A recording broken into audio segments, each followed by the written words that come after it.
So something I'd end up with most likely would be the 5150 when I'm looking for a tone in that kind of direction. Something I really wish that was on the amps would be a presence knob. There's a contour knob within the power amp settings, which you've seen here. So what the contour knob is doing is that you're basically controlling the mid-range, if that makes sense. So it's either pulling out mid-range, scooping, and then sort of boosting the lows and the highs, or it's sort of lowering the lows and the highs and it's enhancing or pushing the mids a lot more forward. And the thing with the contour knob is that In the middle position, I guess it's not affecting, it's flat, but both sides are very extreme. I'll give a quick example.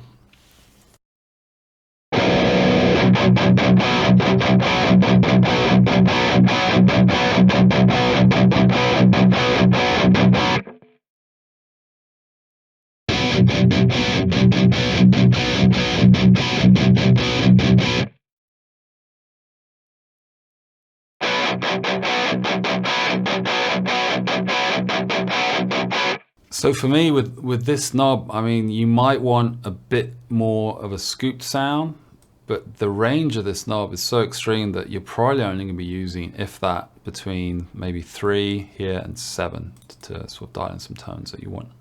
So what I've found instead is that you can add one of their enhancer blocks after the amp to sort of add a bit more of that brilliance, I guess, or presence in the high end. And I really like the Studio Exciter, which is, I guess it's based on the BBE Sonic Maximizer, judging by the colors. If you're old enough to remember, I guess this must have been early 2000s, where you would see like Sonic Maximizers, or even in the 90s, Sonic Maximizers within rack units, especially with 5150s and say other amps that people would use to further kind of boost or shape the tone going through the cabs. I used to own one, and so to see this again is, yeah, a bit of a blast from the past, I guess. And you can go quite extreme, but I feel that a little bit goes a long way. So just an example, we'll go with say 25 or 30 on the knob, and we'll see how that sounds. Same tone as before.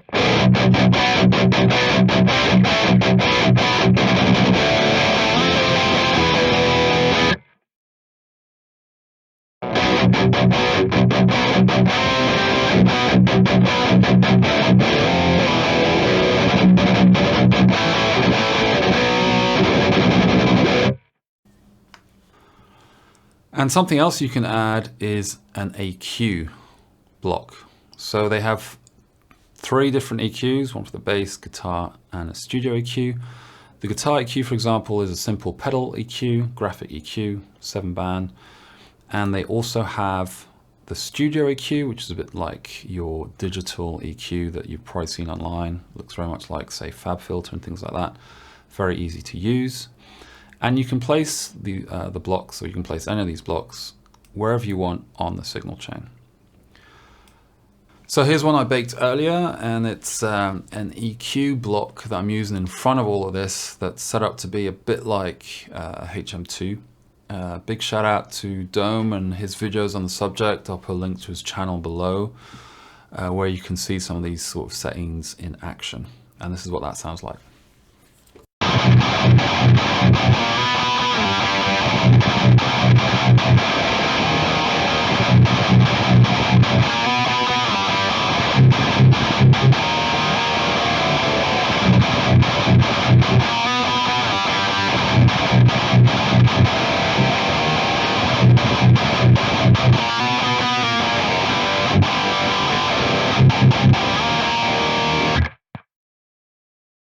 So here's the final tone that I came up with while using the software.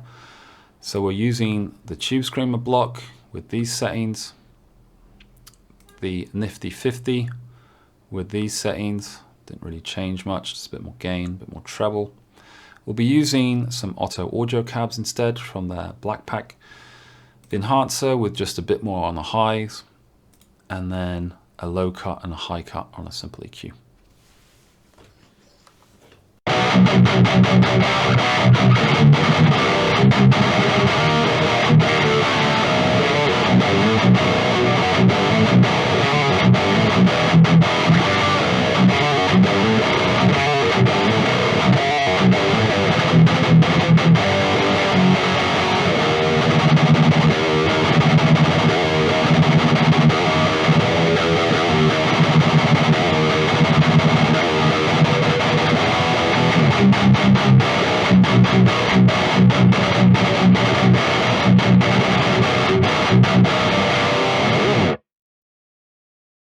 So my final thoughts on Genome, more specifically for say metal modern metal sort of tones, you can definitely get those tones out of the amp.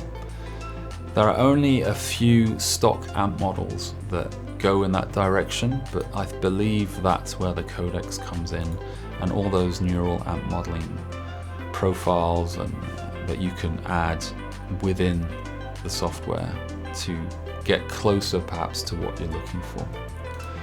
But in the actual amps itself, you're getting, for me, it's 4 really high gain amps.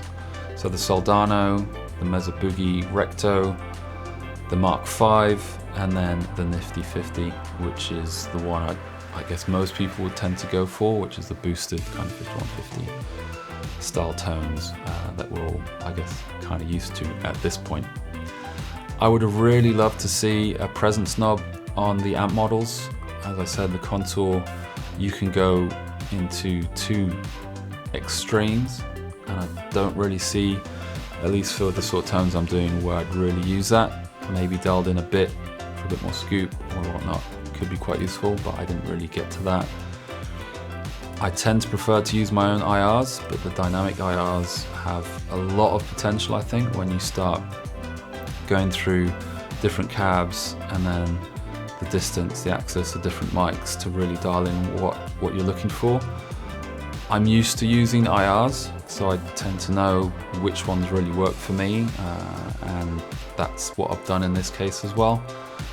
And the post-production elements that are within the software, in this case the enhancer block and the EQ block, they work very well. The enhancer block, if you go a bit too crazy, I feel that it can kind of take away from the raw tone, if that makes sense, so it doesn't quite feel the same as before, but you can dial it into taste, of course. So in any case, there's a free trial that's also available, so you can download and try it out for yourself to see if there's something for you. Thanks for watching. If you like this kind of content, please drop a like and subscribe. It really helps me out. Thanks.